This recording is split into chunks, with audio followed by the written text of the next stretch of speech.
Hello friends, today I am going to help you understand the answer to this question: can you sell a land contract? Land contracts are amazing tools for the right real estate strategy, but have you ever wondered if you can sell a land contract? Well, by the end of this video, you'll know exactly how to sell a land contract, what steps to take, and how to ensure both parties are protected through this transaction. There can be so many nuances depending on the strategy you're doing in real estate, and land contracts are no different. Like, have you ever wondered if you could sell or transfer your land contract to somebody else? What about the legalities or the strategies involved? Well, stay tuned because I am breaking it all down by first explaining the proper use of a land contract and the components involved in a land contract. Next, I'll answer the question if you can sell a land contract and help you understand why somebody would want to buy a land contract. And finally, what you need to consider if you are selling a land contract. If you are ready, let's go.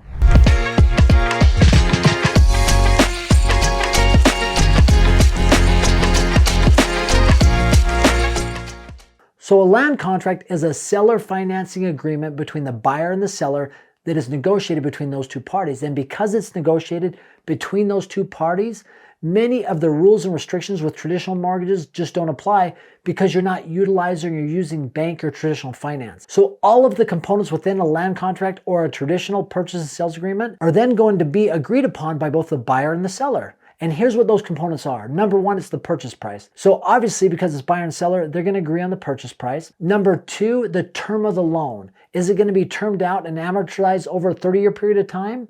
Is there going to be a balloon payment? That's another component within there. A balloon payment essentially says after a certain period of time, whether it's 5, 10, 15 years, you as the buyer need to pay the remaining balance of the mortgage to me, the seller. And whether you do that through saving up money or whether you do that through refinancing this property or getting a traditional loan, that needs to be done. Interest rate is also a component within a land contract that needs to be negotiated between the buyer and the seller. Now, traditionally, because the seller is taking a greater risk on maybe somebody who isn't as creditworthy because they can't get traditional financing, that interest rate is going to be higher. Down payment amount, one of the benefits of a land contract is many times there isn't a down payment, and that makes it easier for a potential buyer to get into the market to own a home because they do not have to make a down payment or put a down payment down on the property. And if it is, sometimes it's a lot lower than a traditional down payment that a bank requires. Another important component, especially for the buyer, is what's called equitable title, just meaning that the seller cannot turn around, go behind your back and sell it to a third party or get any liens against the property. Another component is making sure that there is a clause if either one of you needed to get out. That'll save you so much brain damage. Another component is assurances that there are no taxes due on the property and no liens against the property. And another common component in a land contract is who is responsible for what. Now, one of the benefits of a land contract for the seller is that they have the power of a landlord but none of the responsibilities. So when I say that, typically the buyer in a land contract is responsible for insurance, taxes, maintenance, and utilities. However, because it's a land contract and it benefits the seller, if the seller deems necessary because the buyer defaults or doesn't make payments on the property, the seller can evict the buyer from the property and keep all of those previous payments that have been made in a land contract. So why and when should a land contract be used? Many times from the buyer's side, a land contract is utilized because they don't have the credit history, the money for a down payment, or some misfortune has happened in their life where they can't qualify for a traditional mortgage. Because of that, they can still enjoy home ownership through a land contract. And from the seller's standpoint, and I've utilized this strategy, so the strategy in real estate that I love to utilize land contracts is something called slow flips. And this is exactly how it works. I am currently looking in the Midwest to find homes that are below $70,000. And when I find those homes, I am negotiating to get that home 25 to 35% below market price or asking price.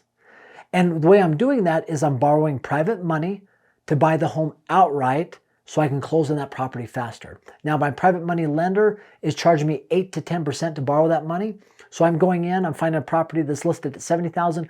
I'm getting it for $50,000. And once I get under contract, I'm immediately looking for a buyer to buy it from me at market price, utilizing a land contract. And so you say, well, why would they buy it from you at 70 when you got it for 50? Well, number one, they don't know I got it for 50, right? I closed through a private money lender and I paid cash for that property.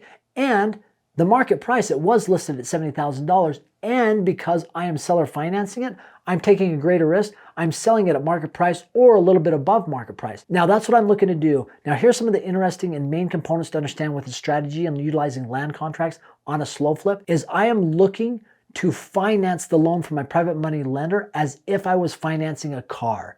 So I want that paid back to him within 5 to 7 years. So if he's charging me 8 to 10% and it's amortized over 5 to 7 years, the payment is such that I've got to understand exactly what that payment is. Because even though I've got it sold at $70,000 and I'm amortizing it out over 30 years for the individual that's buying it from me, I'm going to charge a little higher interest rate because I need the payment coming in from the buyer to me to be greater than that I'm sending out to my private money lender. And that's why there's a difference between 5 to 7 years. I've got to make sure that that payment is greater than the payment I'm sending out. Now you might say, well, it's probably going to be pretty close. You're not going to make very much profit off of that strategy. And I understand that. But here's the beauty behind a slow flip. And one of the reasons it's called a slow flip is after 5 to 7 years, when this is paid in full and this individual is still making that $1,000 a month payment to me, I'm going to get that every single month for the next 23 to 25 years. And if I own one home and I had zero money out of my pocket to do that, and I could buy 30 more homes, now start doing the math on that after 5 to 7 years when that loan is paid off to the private money lender. I'm making close to $30,000 a year off of that strategy on properties that I own outright that are appreciating every single year. That's the power of the slow flip. And utilizing land contract is absolutely essential in this because you're taking a risk for these different buyers. And if they default, you can evict them from the property, keep all that money, put somebody else in there, and maybe even sell it at a higher price and still make the payments to that private money lender. So now that you understand how it's done and why it's done, let's talk about if you can sell a land contract. So there are several reasons why somebody might consider selling a land contract. Number one would be to liquidate an estate. If a land contract is part of an estate that is being sold, that can be liquidated through the sale of that land contract. If somebody wanted to jumpstart a retirement, they could sell a land contract. And ironically enough, when I was doing research on this, there's actually a lot of groups. If you just Google how to sell a land contract or can you sell a land contract, there are a lot of sponsored ads on Google where people are willing to purchase and buy land contracts. I found that very interesting. Another reason to sell a land contract is to renovate and resell. If a property is renovated and resold, the remaining balance of the land contract would be paid at the sale, and any additional profit would go to the seller. Now, if you are planning to sell a land contract, here's some really important things to understand and consider. If you have a buyer in a land contract that's under land contract for you, and they have a very poor credit history, the chances of you selling that for top dollar are going to be much less. People that are interested in buying land contracts are looking for a solid buyer because eventually, think about it this way. If somebody goes in and they're looking to purchase a land contract, they see that as an annuity essentially, somebody that is making a monthly payment every single month, and especially on something that they care about because it's the home that they own. Even though they don't own it completely until that last payment is made, this is somebody who is passionate about keeping their property, so they're making consistent payments. So somebody might come in and say, listen, I will buy that land contract from you because I love the idea of receiving that money every single month. And so the longer that land contract has been in place, or the better the credit history of the buyer, the greater value that land contract is going to have for somebody buying it from you. So those are some things to consider if you're looking to sell land contract, but understand it can be sold. So I'd be interested in your feedback though. Have you ever heard of selling land contracts? Have you ever done it yourself? Please comment below. Let's engage in a dialogue. And as always, just for watching the video, I've got a free gift for you. It is a short-term rental calculator. You input the price of the home, the income, the expenses, and this software will actually spit out to you whether it's a good deal or not. And it's 100% free, no obligation. Just click on the link below, aaronsfreetraining.com. Thanks for stopping by. Have an awesome day.